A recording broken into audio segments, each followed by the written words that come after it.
Jem was considered one of the finest sorceresses and druids, a veteran of the Succession Wars and the War of the Unholy Alliance. Intelligent, conscious, and skillful in both magic and scrying, she was also very sensitive and emotional, with a disdain of the undead and the horrors they bring into the lands of the living. Jem was one of the greatest sorceresses in Enroth, participating in both the Succession Wars. When Roland Ironfist aligned himself with the rest of the Enrothian sorceresses, Jem followed suit and served under his banner. Shortly after Roland had secured the throne of Enroth, Jem left for Erathia, finding a new home in Avli. Following the suggestion of her teacher, Amanda, Jem hoped that in this new land she wouldn't see the spirits haunting her from the war. She allied herself with the strange creatures of the Rampart, as they were most closely attached to the forces she was accustomed to in Enroth. While in Avli, she gained the command of the militia from Mayor Delino of Clovergreen. She found out that some undead were plaguing the area and started battling them, both to prove herself to her new kingdom and to get rid of the undead blight in this fair land.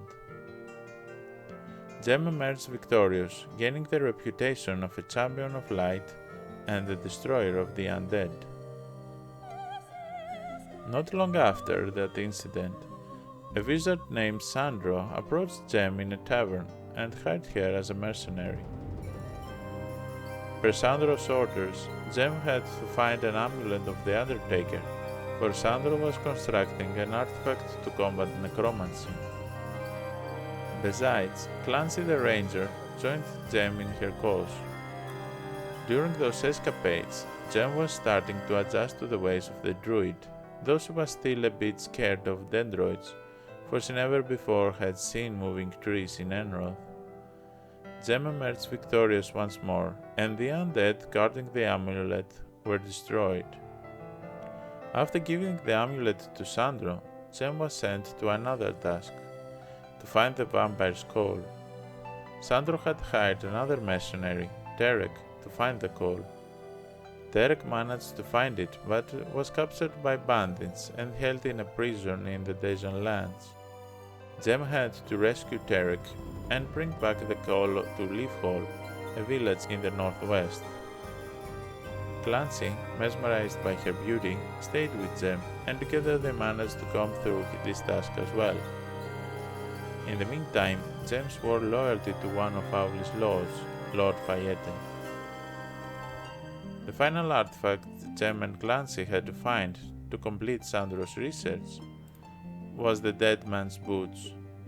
However, the boots were located deep in Dacian territory, and the undead were aware Jem was after the boots, so they had the border lords defend all passages to Dacia. Jem, eager to battle the undead once more, decided not only to pursue the artifact, but to pass some undead bones as well. However, when Jem handed over this last artifact to Sandro, he vanished and kept the powerful artifacts for himself, revealing that he was a necromancer all along. When Jem returned to Avli, she tried to find Lord Fayette and report the incident with the necromancer. However, Sandro's lackeys were there first, and Lord Fayette was slain and reanimated as a Death Knight. Horrified by this event, and wanting to put her friend's soul to rest, Jem led her army into the territory and destroyed the Death Knight.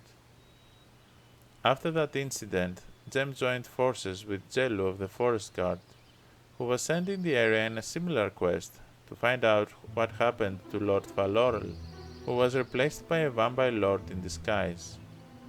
Together they started battling the necromancers until they teamed up with the barbarian heroes Crackhag and Yogg, and the four of them launched an attack on Sandro himself. However, the power of the cloak and armor was too great for these four heroes to withstand, and they were defeated in battle. Their spirits still strong, the four heroes amassed new forces and with the aid of the Angelic Alliance, a very powerful artifact, they struck Sandro again, who was unprepared for that offensive. This time the four heroes prevailed, and Gem was able to get her revenge of Sandro for tricking her and the death of Lord Fayette. Sandro's power dimmed, and the four heroes' reputation and prowess grew, with Gem taking an esteemed place amongst Auli's druids. Gem continued to serve as one of Auli's druids during the Restoration Wars and the Blade Wars. She survived the Reckoning and found a new home in Axioth. Even though Gem was at the center of over 80 years of wars and conflicts, she remained young and beautiful thanks to the waters of a special fountain. With the destruction of the old world, she no longer had access to these magical waters, and was beginning to age normally again, something she desperately wanted to avoid all these years. Thank you for watching. If you like this video, make sure you subscribe on this channel and consider supporting me on Patreon. Leave a comment below to let me know what other part of Heroes 3 lore you would like to be explored next. Cheers.